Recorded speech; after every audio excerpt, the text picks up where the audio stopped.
Hello, I am Cody Ellingham, and this is the Transformation of Value podcast. This show is brought to you by Swarbrooks, the first law firm in New Zealand to accept Bitcoin for legal services. The Swarbrooks team are Bitcoiners, and they are knowledgeable about the legal aspects of Bitcoin in New Zealand, as well as general legal advice. Swarbrooks offers a 20% discount for services paid in Bitcoin. Find out more at swarbrooks.co.nz/Bitcoin.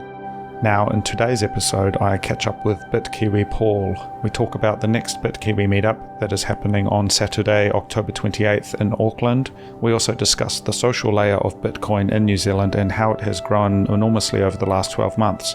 This time last year, I didn't really know any Bitcoiners in person, but here we are with a thriving community of Bitcoin projects, businesses, and collaborations that I'm involved in, and I know there are many others out there doing the same. A lot of proof of work has gone into building on Bitcoin over the last few years, and that is going to be extremely important as more and more people start learning about Bitcoin. I do hope you enjoy this episode. If you want to get in touch, please send me an email at hello@thetransformationofvalue.com and I will get back to you. Otherwise, on to the show. No, it's all good. This won't go on the recording. So I just feel we need to let it out. We've just had a good chat. We had a guy come in, we were talking Bitcoin policy, change, how to build new kinds of leadership structures in organizations, and it was a good 2-hour chat we just had before this. Yeah, super interesting guy. That was really good, and you're definitely right. He's Bitcoin adjacent. He's a, what do we call it? He's a Bitcoiner who doesn't know it yet. A pre-coiner. Yeah. There's something powerful about that, though, because they share a lot of the values, but they haven't come to Bitcoin as a conclusion yet. Yeah, he's a thinker who asks good questions. Another 2 hours, he's done. Yeah. I think there's a lot of people out there like that who hold the values and they understand the mechanical way that Bitcoin can work, the engineering side, the technology side, but then pairing that with kind of some of the political, social pieces, that it sometimes just takes like a spark to activate that, and then they see it, and I think we're going to see more of that in the coming years. Yeah, there are tons of people like that. You can feel it when you're talking to them. You can, the things they talk about and how they think. You're like, yeah, I can see this here, but again, an inescapable conclusion of mine lately is that someone to really become a Bitcoiner, they've got to do it themselves. Spent so much time agonizing over how to explain it to people and trying to get a message across, and I think that's also a sign of it when you're early in Bitcoin. When you first get it, the penny kind of drops and you get all overexcited and you just want to orange pill the world and you're really motivated, and then you sort of move through that and you realize that, geez, no, people have got to do it for themselves. Well, I think there's also, most people aren't ever going to really conceptualize what happened and what it really means. It's just going to happen. It's just going to happen to them, and they will be passive observers. And I don't think they're going to have agency really. We are the ones who do the work and provide the freedom framework that they will exist in, but they're not going to be the ones who are trying to achieve that. It's sort of like the myth of the popular uprising. Like, there will be no people standing up to support this. I think it will just happen. Yeah. And they'll be like, oh, sweet. Like the internet. Yeah. Like the internet. That's right. And it's kind of sad, though, because I like, this romantic notion of everybody suddenly seeing some light and yay, we get it. But no, actually, you're right. Most people, that's what's happening with a lot of people now, a small minority compared to world population. Well, and doing all that work and building things and innovating and turning this protocol into what it's going to be. And yeah, you're right. Everybody else will just follow along behind. And civilizations build upon the shoulders of those who came before. And everything. The light bulb, electricity. We didn't come up with this in our generation. It was just prior art that was transmitted, and we inherited it. And so, what can we give to our human descendants, in the future? What legacy can we leave behind? I think that's not the kind of thing a lot of people think about, but it's important. Are we going to leave the world in a better place? and that can be taken with some kind of environmental kind of angles as well, which I think is problematic. But in terms of just the standard of living, it's certainly going down, and things are getting worse as the end of the empire comes upon us. But there's actually something we can do here. Yeah, it's exciting. I mean, yeah, I actually hadn't thought too much about that. Well, I have thought that before, but I hadn't thought about the reality. It's a little bit sad that not everyone will go through that same kind of moments of enlightenment as they start to understand Bitcoin. Having said that, when the internet came in, I do remember in the sort of late 90s as it started going really mainstream, that there was this wave of optimism where people were wanting to understand what this thing was, why it's becoming so popular, and there was this narrative of what this is going to enable, and when they used to call it, the information superhighway and all this kind of stuff. So yeah, well, I guess we've got that to look forward to, because I think at the moment we don't yet have that properly in Bitcoin, although we do. It's clouded by crypto, and it's clouded by people's perception of Bitcoin as an investment product.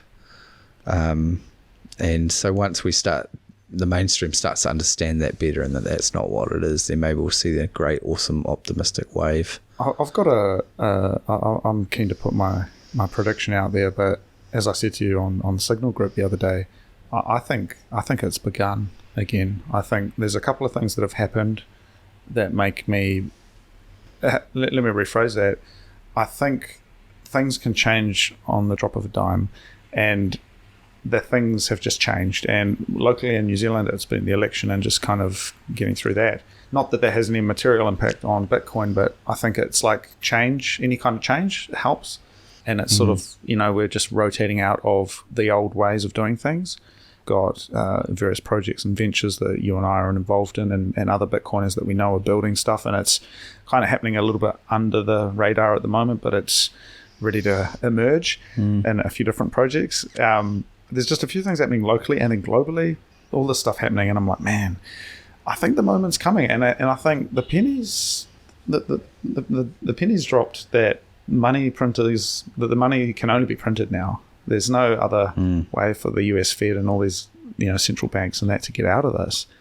And so you'd be a fool to just keep believing in that. Like, I think that trust has been burnt. It's going to be interesting to see in the next bull run. I don't even like that term, but in the next through that period, what the next thing is, right? Because we had the last one, we had this explosion of these of crypto exchanges and people earning yield and no custody or farming yield. yeah, and then we saw all these Celsius and FTX and all these Ponzi's just collapse, and so I feel like the world's seen that happen, and perhaps those things have done their dash, and there'll be a different focus on those sorts of things. So what is it going to be in the next 1 to 2 years? Yeah. I hope we're not going to see a recycling of some new exchanges just standing up and just repeating that whole disaster. And I remember when I was very new into Bitcoin, I was sort of like, oh, you can start with the exchange, and then as you get more knowledge, you can withdraw it into your own custody. Having optionality, because if your only option is Easy Crypto or Binance or something, then I don't know, that's a certain custodial model, at least with the exchanges, that I don't think is healthy. At least Easy Crypto promotes self-custody. I mean, it's the only way to do it with Easy Crypto, but I think having other options available can't be a bad thing, especially if they're self-custodial. I'm excited to see more of this. Yeah, it's good. I really like the article that Andrew wrote, or the articles he wrote, a KYC one and a non-KYC one on the Kiwi Bitcoin Guide, about all the different ways you can get it in New Zealand and comparing and stuff. I thought those articles were pretty fantastic, and I had some people reach out to me from Bitcoin Austria because they'd orange pilled a bunch of New Zealanders they knew who were coming back to New Zealand. Oh, yeah? Yeah, so they randomly DM'd me and said, hey, we've orange pilled a bunch of New Zealanders. They're coming back. What are the best ways to buy Bitcoin in New Zealand? And I thought, oh God, this is opening a can of worms. What am I going to say? And then it was just light bulb moment. I was like, here you go. Just sent them those links to those articles and they're off and running. Yeah, what it feels like is it's like building up this body of knowledge and this kind of the resources that are needed, because there's a couple of projects, you know, in that are in the pipeline or that have recently launched, which if we compare it with a year ago, there was, you know, there's very little. And even Bitkiwi and having the meetups, like I feel like there's a lot more, for lack of a better word, Bitcoin infrastructure in New Zealand, kind of at the social layer, at least, you know. 100%. It's amazing when you look at it. When I think about 1 year ago, I was sending tweets like, oh, you know, we're gonna have this first meetup, and I think I sent a tweet like, oh, you know, New Zealand's behind the curve. There's really nothing going on, so let's change that. Like just sort of cheesy motivational calls and stuff. I could never make that claim now, or perhaps I wouldn't say we're ahead of the curve, but I made a list the other day of just all the people and projects I'm aware of going on in Bitcoin in New Zealand, and it's a long list now. And there's some people doing awesome things, and there's some cool websites that have been built out there, some services. There's just the community's just blowing up, really. It's awesome. I absolutely agree. And I think we're in this interesting place where not all of it has been launched yet. And you know, there's a few projects that we know about that, you know, are not ready to go public just yet. But there's certainly a lot of stuff out there which in the next, say, I'd say at least the next 6 months, and certainly before the halving, will be in production. And I'm super bullish on all of that. Like, it's all happening. And I think, I mean, it's still a small country and there's a lot of global influence, but I think the infrastructure is starting to emerge. And like taking stock of what the fundamentals are, like how do you get Bitcoin? How do you learn about Bitcoin? How do you meet Bitcoiners? How do you interact with Bitcoin businesses? All of these aspects of the circular economy are starting to happen. Well, most of those things are kind of out there already. And then, as you say, there's some projects coming that are going to get pretty exciting, I reckon. And there's definitely the New Zealand Bitcoin circular economy is on its way. It's coming. It's going to be fantastic. Yeah. So I'm excited for that. And the more Bitcoiners we meet locally, you know, that network continues to grow. And the meetups have been great for facilitating that. I'm really excited for Auckland next week. Yeah. Because it's first Bitkiwi up in Auckland. We've had a couple of people travel down. Before we started Bitkiwi, we went to a meetup up there and met a few that I hope will be coming to this one, see them again since last year. But I'm really excited actually about Auckland, because there'll be a different sort of group. I mean, there's a lot of Bitcoiners we know traveling up as well, who we used to hang out with. But you know, Auckland's such a big city compared to the other New Zealand cities. There must be a ton of cool Bitcoiners up there. You know, I've had lots of messages and interaction with a ton of proper Bitcoiners that I've not met before or heard from before. I'm hoping for decent numbers. It should be bloody good, actually. Yeah. No, I'm sad I won't be able to be up there, but I think it's going to be good. I mean, as the biggest city, it surely has you know, a large number of Bitcoiners and latent Bitcoiners who are sort of waiting around for something to happen, perhaps. And I think Bitkiwi is perfect for it. So what is that, Saturday? Yeah, so Saturday, October 28th, 2 p.m. at Brothers Beer in Mount Eden, who are solvent. Yes. So they did go into liquidation a while back, but we're at their main brewery bar, which is still pumping. And I believe, I haven't seen the latest news, but I believe they're getting taken over or so. I'm not sure, but they're remaining open and they're still operating and they're fine in that respect. So, and they've been really good and engaging to help organise with us. We've got a cool space there. We'll be setting up to receive Bitcoin for drinks again. We've also got the latest edition of Bitcoin magazine just arrived, so we'll take some of those up. Be selling those there for Bitcoin only, of course. Although who wants fiat? Yeah. Yep. So no, I'm really looking forward to it. And yeah, we're also thick in the planning for Queenstown at the moment, which I'm getting pretty bloody excited about actually. We're starting to expand that into something. So yeah, Bitkiwi 8 will be Queenstown February 17th. But it's actually more like February 16th, February 18th. It's a bit of a weekend endeavour. So we're going to have a dinner for anyone and everyone in Bitcoin the night before. Then we've got the event on the Saturday the 17th starting at 1 p.m. And we've just booked 2 speakers, Rob Clarkson, Brandon Boucher. So yeah, we have 2 speakers there, which would be really cool. We're also in discussion with a couple of merchants that accept Bitcoin to set up at the event.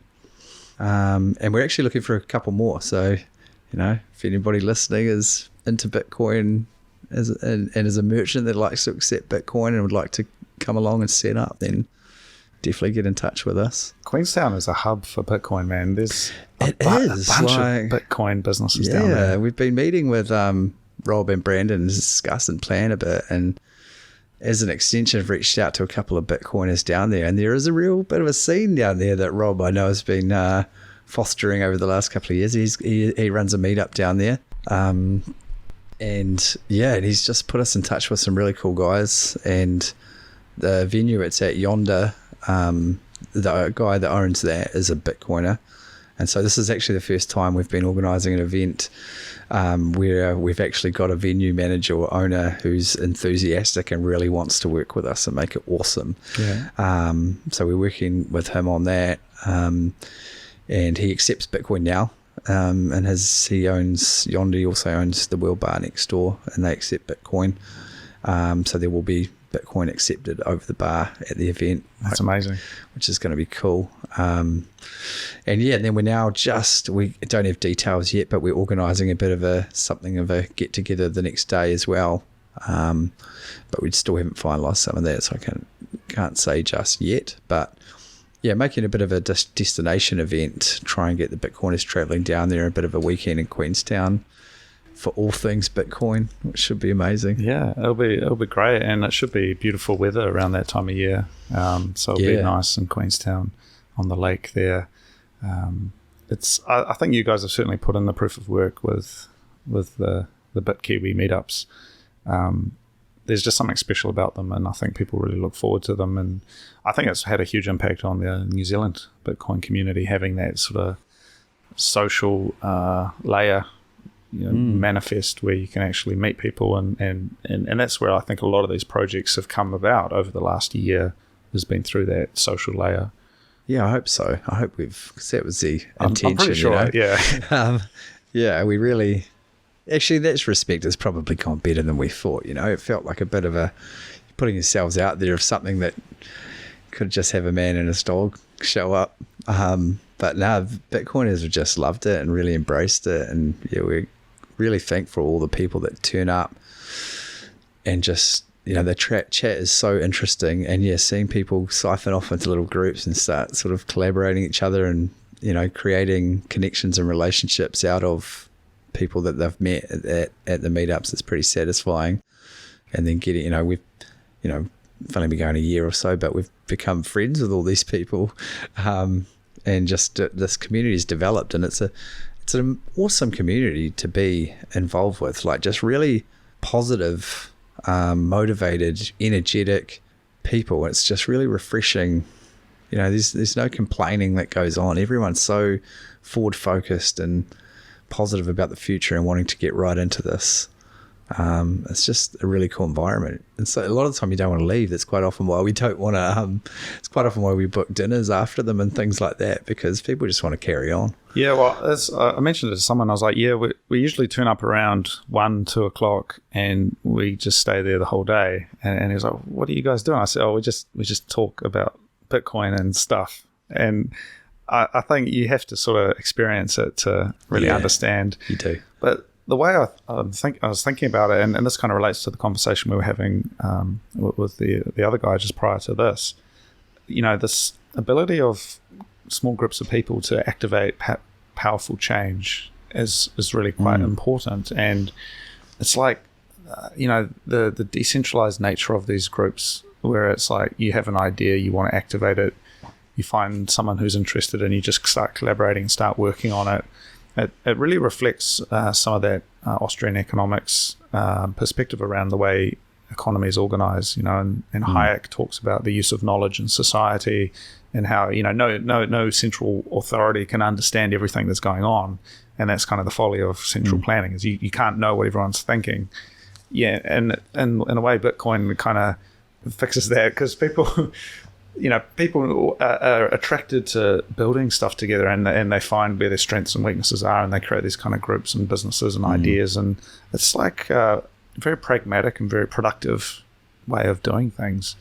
And I think, just what we've seen in the last year is really testament to that, the power of motivated individuals to get shit done, basically. Yeah, and there is good, like, tapping into that. There's good skills sharing. Like, I can't build websites. I'm not a Lightning developer. I'm not this, I'm not that. But I've just met all these people who are all these different things. And so then you've got an idea, and you're like, actually, you know what? We can do this. I've got the idea, and I can put this together and think about it this way. And then now I know someone who does that, and I know someone who does that. And these people are of the personality type in Bitcoin that they would love to get stuck into it. They're not, oh God, they're just like, hey, that sounds cool. Let's do it. And shout out to, Rob Clarkson, but, I message him at like midnight on Telegram or something. I'm like, can we update the website? Can we do this? And it's like, within like 5 minutes, he's like replied to me or something. Like, he's just, and I'm the same, people message me and about stuff, or, they give me a recommendation, who to reach out to for the show or whatnot. And it's like, there's just this, it's kind of I think that there's kind of willingness to just jump into action and to just do. And they talk about it in regards to like the old samurai warriors, and they're sort of like, there's this way of being where they're like, they're ready to pounce into battle. I think there's like a phrase for it, but it's like, you're always, you're kind of ready to go. And it's not like, got to get up and do this. It's like, no, let's go. Let's go now, man. Yeah, don't fuck around. I've talked with you heaps of times on this podcast about how that's what I've turned into. And that's what I feel all the time, and I just can't get enough of it. I love it. But I love that Bitcoin is the samurai warriors. It's a new one. Sorry. Okay. I like it. I'm taking it. No, it's coming out of, there's this old book. It's like, it really rang true at the time. Yeah, a warrior, a magician, lover, king. But it's just like all of the different archetypes,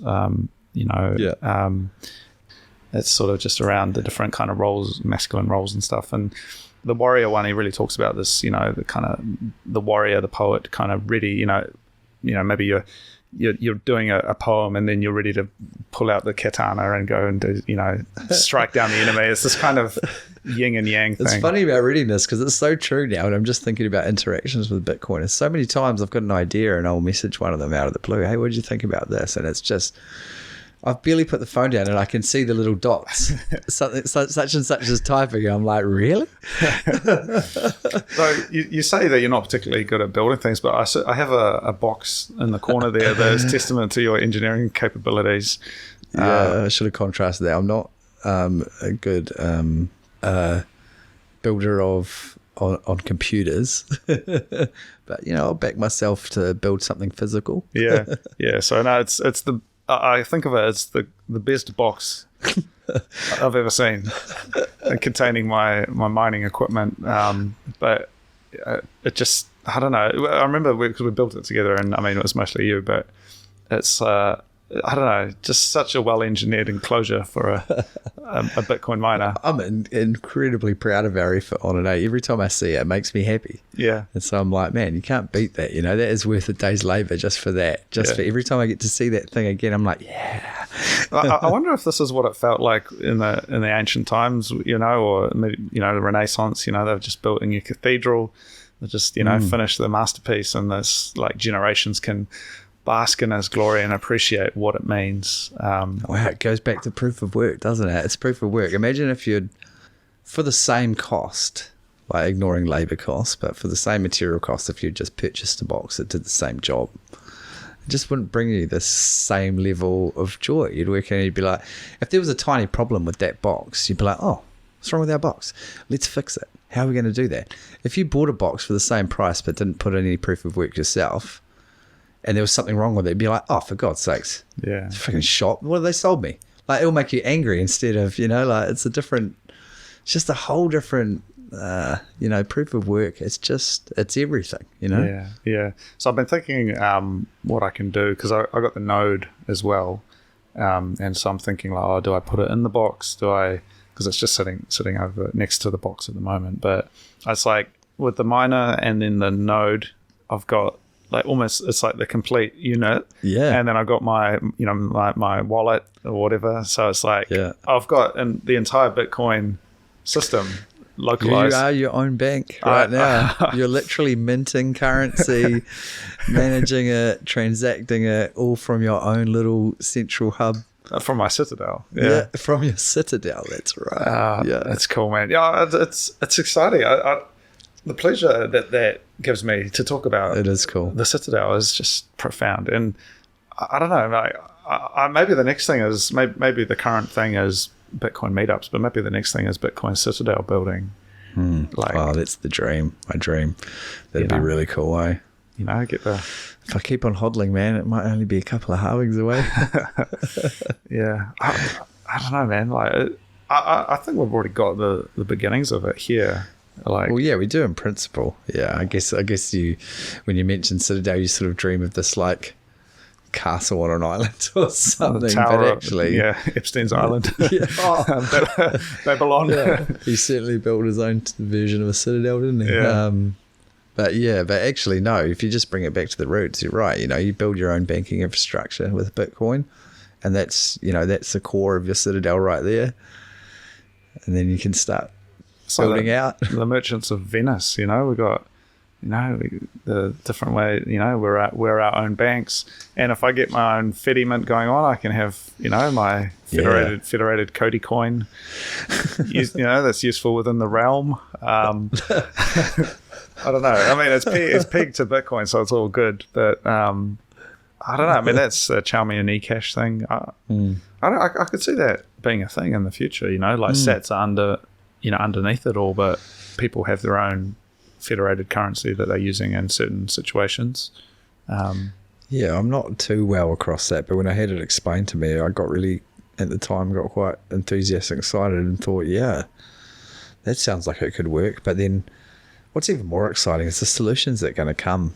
Like, it's just such early days, and the things people are going to build on these second, third, fourth, fifth layers, it's just going to be amazing to behold. We're just so early, it's just begun. Oh man, I'm already seeing the way open innovation is just changing everything. Like, messing around with that Swiss Bitcoin Pay. Yeah, I love that thing. It's fucking amazing. And it's just for point of sale payments, and you can hook it up to your own Lightning wallet, and so it's just for accepting payments, and it just works. And I was thinking, man, if you wanted to build something like that, like a point of sale app that interfaces with the fiat system, how many different people would you have to get permission from, and what bank would have to be backing you? And yet this software, you just sign up with an email and it works, and anyone could build stuff like that on Bitcoin. And it shows how a subtle difference, a fairly, actually compared to, standing on the shoulders of giants type thing, when you compare it to the other solutions that we've seen doing similar things, someone had this idea, it was just a subtle improvement that just made all the difference, is what it felt like to me. Because when I was on a call with Rob and Brandon, they explained it to me. I was like, oh yeah, that sounds pretty cool. But I'm not always up to the play with all these tools. And I couldn't quite, from what they explained, determine the key difference with things I've already seen or used. But then when you demoed it to me, I was like, wow, okay. So there's like just a couple of subtle differences from other interfaces or systems I've seen or used that have made all the difference here. And this thing is just beautiful out of the box like this. And I'm not always at the cutting edge of technology, really. I'm not necessarily an early adopter on a lot of these types of tools, but I went straight home and got that thing going at home and was just like, great. And so now we're going to use that for Bitcoin Magazine at Bitkiwi 7. in Auckland, and that should be, well, I can't wait to try it actually, just because it's just such a nice little interface on the device, and then I can manage it from a hub dashboard. You can see laptop. the order. You can see the orders coming in. Yeah, and I can link it to whatever wallet I wish to use. I mean, just to set it up in haste, when I got home, I just connected it to my wallet of Satoshi. But even then, just the custodial type thing like that, even then I'm like, well, at least it's still easy and it's working already, and I can figure that out later. It's all good. Yeah, I'm excited, man. As I said, like I'm just feeling like it's coming together now. Like, we've been in this kind of melee, just different things going on in the world, but Bitcoin's just been chugging along because people have been building. And think about it like this. We the royal we have been building stuff. Many of the people around us have been building stuff, and a lot of it hasn't quite come to market yet, or it's still, to be released, but they haven't not been doing anything. And globally, that's the case as well. And so over the last, 1 to 2 years, people have just been heads down building. And so it's maybe an avalanche of stuff, because, what's a product cycle? Like maybe 12 months to get an idea through to an MVP or something, I don't know, but maybe over the last 6-12 months, people have been building stuff, and it's only going to be now, or from now on, that a lot of that's going to be starting to come production ready. A lot of the different... this is a great time to be rolling out products and get them bedded in and working. Because it's not so early, because if it had been, say, a year ago or 6 months ago, so, the so-called crypto winter or whatever, but it's like, there's a certain uptick, and the emergence of a lot of I think projects will happen and continue to happen. And I think, looking at the Bolt, the Bolt 12, Bolt 13 on Lightning, looking at some of the BIPs and stuff for Bitcoin base chain, some of the social layer stuff, and just the professionalization of a lot of that as well. Some of these different groups trying to engage at political, social levels with Bitcoin and Bitcoin advocacy as well. I think just a lot of that is just like groundswell. I mean, it really is grassroots.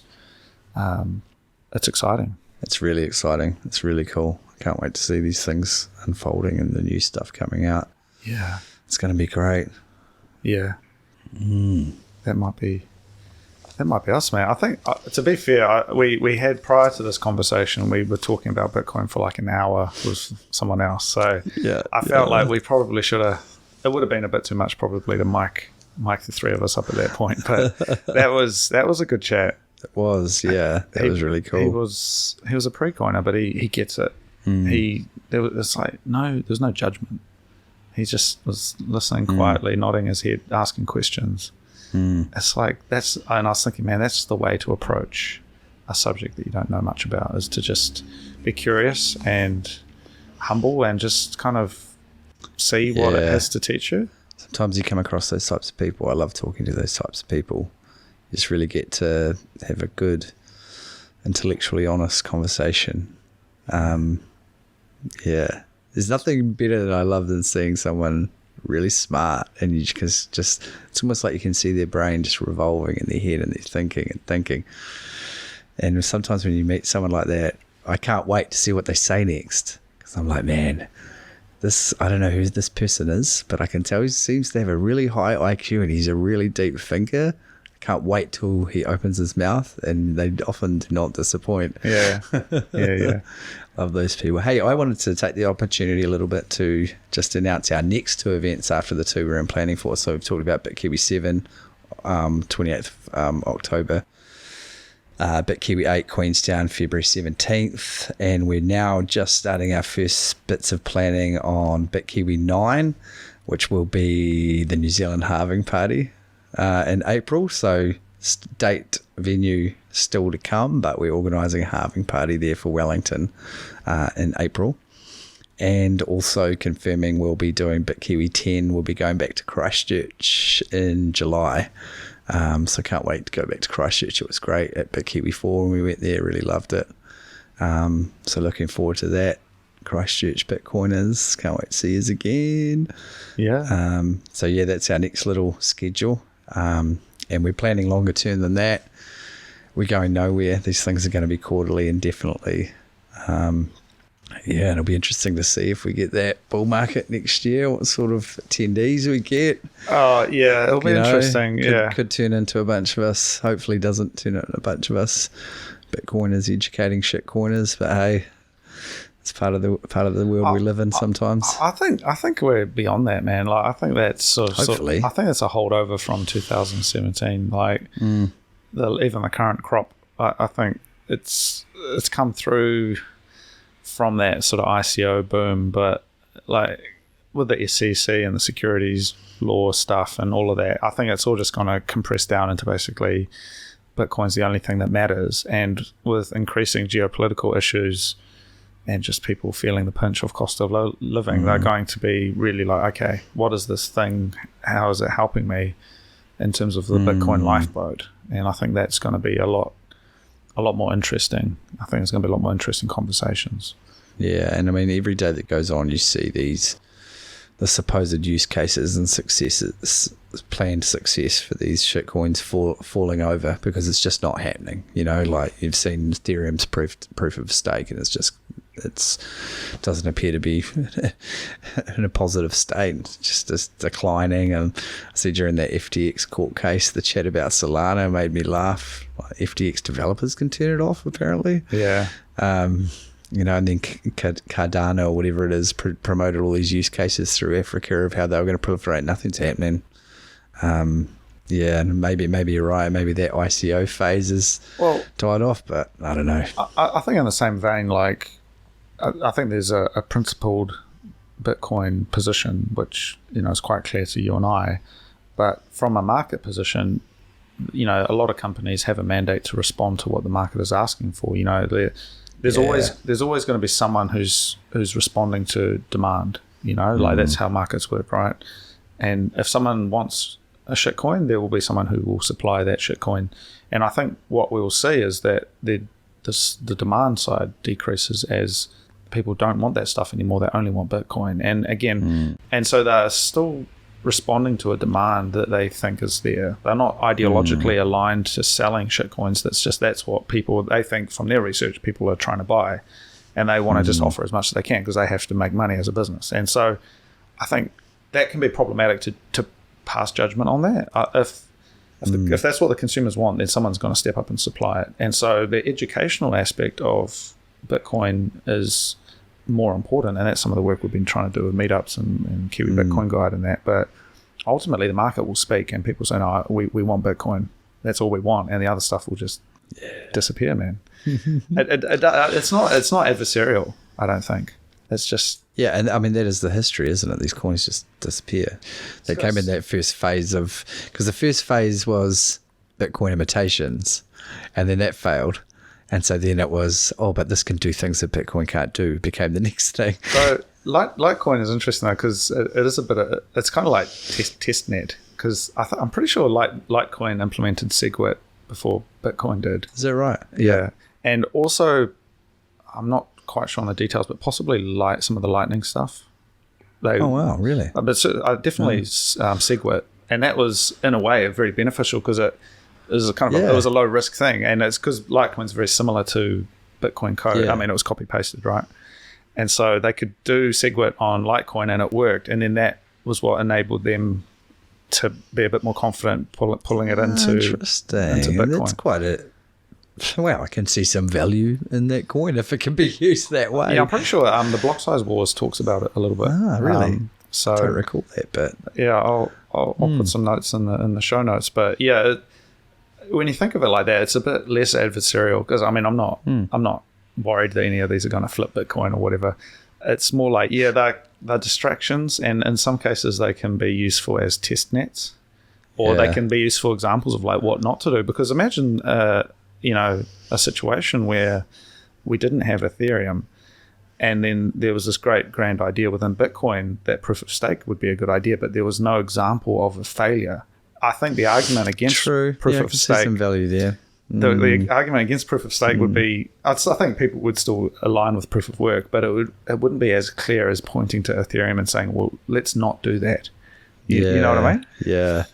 Yeah, these are really good points, and I agree. I guess I still feel adversarial. A lot of the thing that actually annoys me a bit is just the clouding of the understanding. Like you talk to a new person and they've just I just feel like all of these things slow down Bitcoin adoption, because now we've got this barrier to get over to explain to people, and there's no answer for that. It doesn't mean I don't think they should have happened. I mean, it's a natural course of action. When you have something new, a new technology that's exciting and motivating, then people are going to think that they can make it better or make other ones that are better.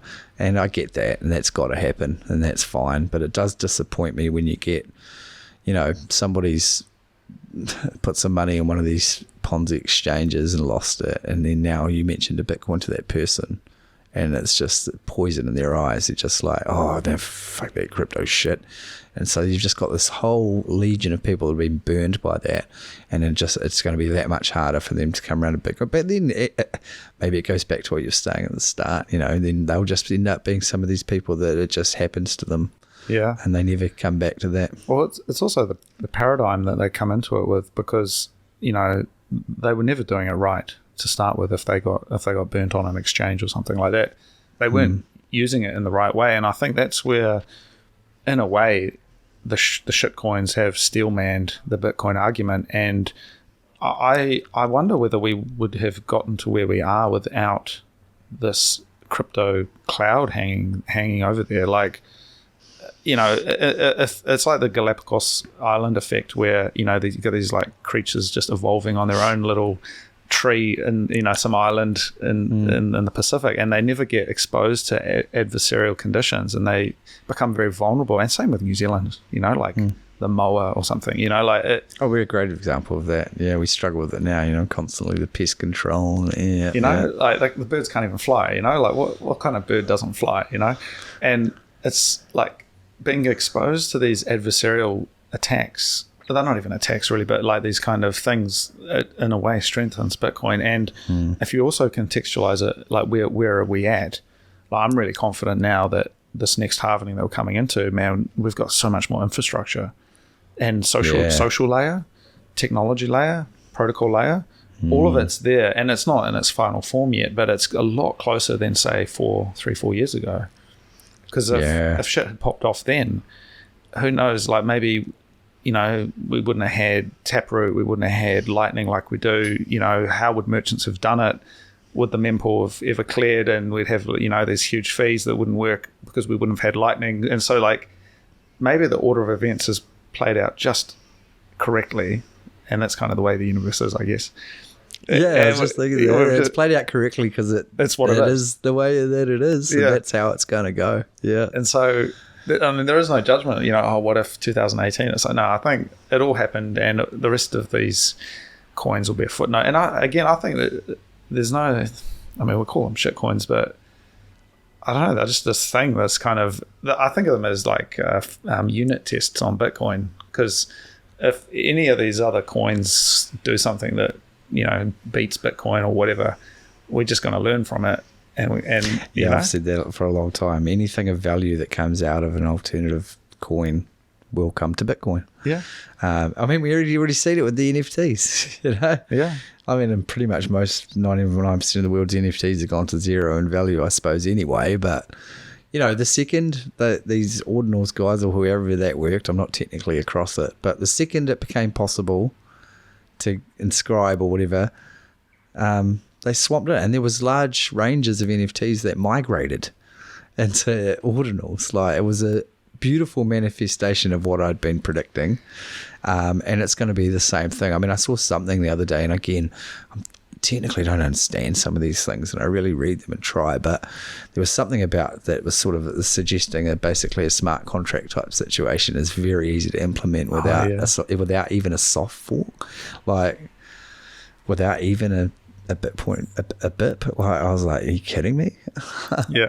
And so, the second you can do something like the second there's something on one of these other blockchains that you can do on Bitcoin, they'll all be there, because why would you go to any less secure blockchain? Yeah, and I think also probably the most difficult thing is that it seems confusing, and there's no clear grand narrative. There's no shining light that is the only way, because for normal people it is confusing, and they've got all of this stuff going on alongside war, famine, fucking all sorts of psyops going on. And in a way, like, I think that's actually the best way to emerge, because if it emerges as a grand narrative, this kind of socialist international thing, and it's like, this is the way, it doesn't reveal the nuance and the negotiation that needs to happen for a large scale change to actually activate. It's the free market. Yeah. Like, there's going to be actors, and there's going to be people over here doing that, and people over here doing that, and the free market will speak, and it just takes time to work through it. And have a different time preference. But ultimately, I'm very excited. And as I said, I'm calling it, man. I think we're in it now. Even though the halving is, historically there's this kind of crash as miners capitulate. I think at least at a social technology layer, we're in a better position than ever to handle, massive adoption. And whether it's Argentina or whatever, South Africa, the next country, I'm calling Argentina personally. I think that's going to come online in the next couple of weeks. And that'll be huge. I mean, this is something else. We've got El Salvador, which has been a pretty cool story so far. Argentina, wow, that's some serious stuff. Well, they're a latent. I mean, they were an advanced economy, and they still have a lot of that latent potential. If you just look at the architecture, you look at this the farmland. I mean, it's huge. It's like some of the biggest farmland in the world. The Argentina. It used to be incredibly wealthy in the architecture and everything. Like, it's a lot of money bound amazing up there. Yeah. And I mean, all of South America, I think, is really prime for this. Brazil. The amount of natural resources that are in South America is just insane. It does seem like that's the prime place. I mean, we've already got it in sort of Latin America coming. That's going to be a huge Bitcoin area, Latin America, South America. But yeah, I mean, as I said, with just some of the signals I'm seeing, I'm feeling a spider sense that there's just been that slight change in perception. And with this most recent shenanigans with the US and the Middle East and that, and I'm like, yeah, it's pretty clear that they've moved on to the next current thing. And, Ukraine's old news. What's our next war? How can we keep paying? Who's paying for these wars? How's it all happening? I think those sorts of questions are starting to, formulate. And we're also now seeing the true reality being reflected of Bitcoin in terms of energy. It feels like that FUD has been soundly defeated, although I'm sure Greenpeace will keep taking their Ripple money and banging the drum, but the studies and everything coming out now, and it's going mainstream as well. You're seeing them in big mainstream financial publications about what Bitcoin really means for energy, and it's awesome.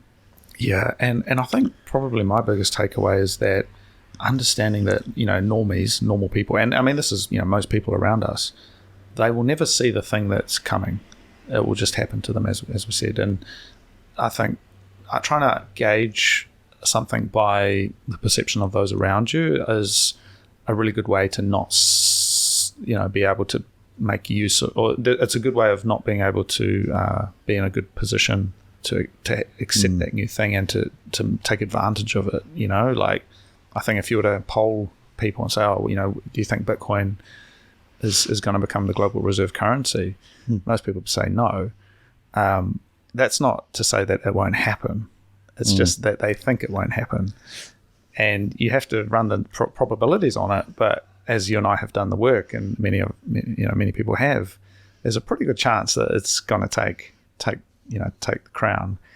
And 100% inevitable to me. Yeah, maybe not 100%, but it's certainly a high percentage. And so the question then becomes not what if, but what are you going to do about it?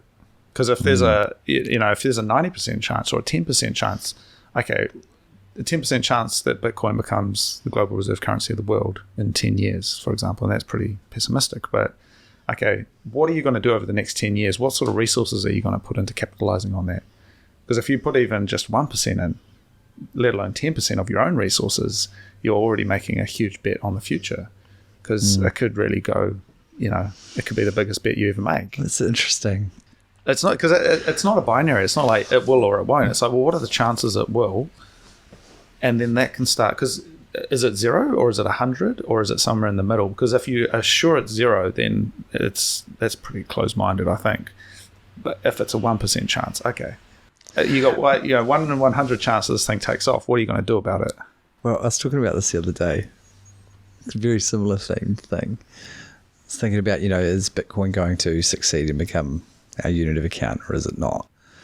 And to me, if it did not become the world's unit of account, Bitcoin ultimately basically failed.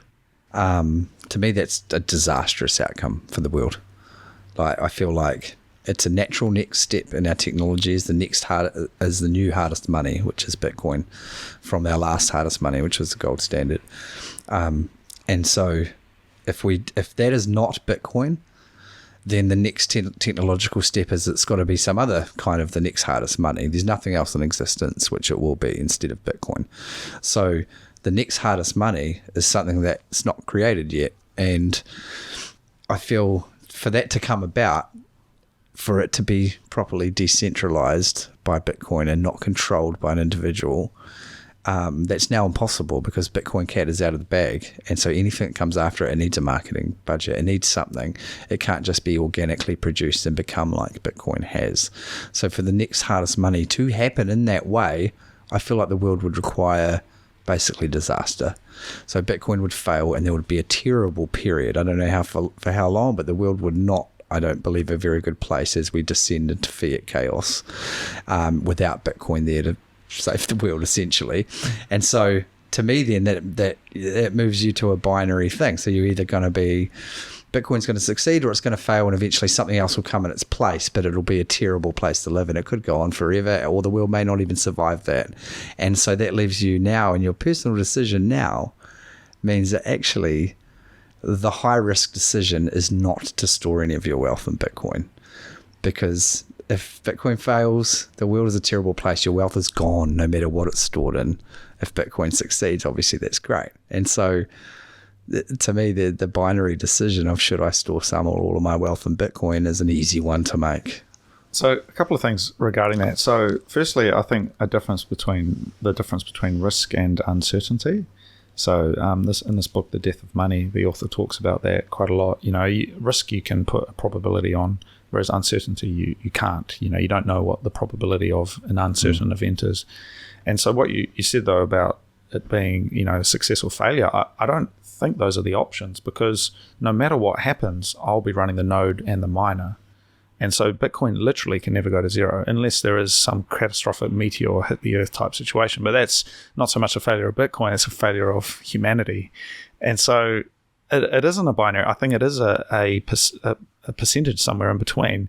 And if Bitcoin, I guess, doesn't end up being the unit of account, for example, that doesn't mean that Bitcoin has failed. It might just mean that there's some other dynamic that we haven't anticipated. And I wonder if another way of looking at it would be that the thing that comes after, if Bitcoin isn't it will be built by Bitcoiners. Just like was it the eCash and that stuff in the 90s didn't work out. Yeah. For whatever reason, Bitcoin doesn't achieve absolute dominance, which is kind of the question, because that is a yes/no thing. Is it absolutely dominant or not? Maybe the thing that actually does become absolutely dominant is built off the back of Bitcoin. Maybe it's a hard fork. Maybe it's something else. But there will be a lineage there. I don't think it'll be like, Bitcoin's Well, Satoshi Nakamoto stood on the shoulders of those 90s giants. Yeah. And 100%. Although I think, I guess I can't see that being a thing where Bitcoin is not totally dominant but still exists and has some value. I personally feel like it is kind of binary. Every day that Bitcoin's not dead, then it's everything. Like if it's not going to zero, then it's going to infinity. That is my kind of position. So there's direction out. So the vector could be binary, but the absolute usage in that, I think, is somewhere in between. Like there will be some guy somewhere who doesn't know about it, who isn't using it. That doesn't mean that Bitcoin hasn't won. And arguably, maybe we look back at it already has won. Maybe getting through the last couple of years has been it's passed through the filter. and now it's just a matter of time. Well, maybe Knut Svanholm says that. He's like, we are experiencing hyper Bitcoinization right now. That's what he says. You just don't really recognize it because you think it's, maybe you have this like fantastical vision of it's going to be this amazing time when we're in hyper Bitcoinization, but actually no, this is what it looks like. It's just the beginning, but this is what it looks like. Yeah, and again, that's the thing. Like, I think there's still a lot of work to be done, man. Like, we can't just sort of turn this thing on. Like, there's a lot of tech and a lot of work to be done, a lot of proof of work to be put in, whether it's Bitcoin businesses, apps, wallets, software, tech, all of the full tech stack needs to be built out, and that takes time. And in a way, we've been given time, and we can be very thankful for that, because if we hyper Bitcoinize and we don't have the full stack, that could actually be messy. And we've got people competing to get on chain. Prior to Lightning, everyone's trying to go on chain. It wouldn't have worked, and then that would have caused, maybe those billiard balls would have had gone out in a way that we couldn't have imagined. But given that we've got time now, we've got stuff like Lightning and the different layer 2s, different things that are now available, and maybe there's a few other things we need that we don't know about just yet. Maybe more than a few, I reckon. I can't wait. I'm excited because this is not just a replacement of money, a replacement of this. This is huge. Like, when they were in message boards on a black and white screen in the internet in 1989 or something, they kind of envisioned YouTube, what we were going to build with this thing. Zoom. And how it was, and that's where we are now, and that's why I love reading it. And I've mentioned this before, Andreas Antonopoulos' Internet of Money series, because he touches on this kind of stuff really well. And he speculates with a few fantastical theories around like the flow of value and streaming money in waves and things like this, which really get my mind boggling. It's fantastic. But then he also, he was the one who really taught me about the comparisons with the internet. And he talks about, back in those days, like, they started streaming cat videos. And there was a panic that the internet can't scale, because if everyone puts a cat video on the internet, there's too much. It's never going to scale, And so we're just working through all of those same problems in Bitcoin. It couldn't scale then, and then we found second layer and Lightning and these things. And I personally don't think Lightning's going to be 100-year solution, and there's going to be all sorts of awesome solutions people come up with in these second, third, fourth layers. And it's just going to be a constant, solving the cat video problems. Yeah. It's just going to be fun to be a part of. Yeah, no, I'm really excited, and I think it'll be great. Great to recap, I think, maybe after the Bitkiwi that's coming up, and just maybe circle back to and celebrate some of the stuff that's come out of even just little old New Zealand. Because there's certainly a lot of stuff here, and as we mentioned, a lot of stuff that hasn't quite made it public yet, but a lot of projects that are really cool that will bring a lot of value. And man, the timing couldn't be better, because I think we're going to head into that halving, we're going to head into a beautiful new future, a bright orange future, and I don't know, it's like a lot of hope. It's like really is. Yeah, are you feeling that around you? Yeah, man. It's very motivating. Yeah, sweet, man. Well, look, we'll wrap it there. It was good to catch up and talk through a few of these things, and hopefully, you can get a few people along to Bitkiwi next weekend up in Auckland. Yeah, awesome. Thanks for having us on again, Cody. Thank you, as always. All right, cheers. Thank you for listening. I do hope you enjoyed the show. I am Cody Allingham, and that was the Transformation of Value. If you'd like to get in touch, please send me an email at hello@thetransformationofvalue.com, and I will get back to you.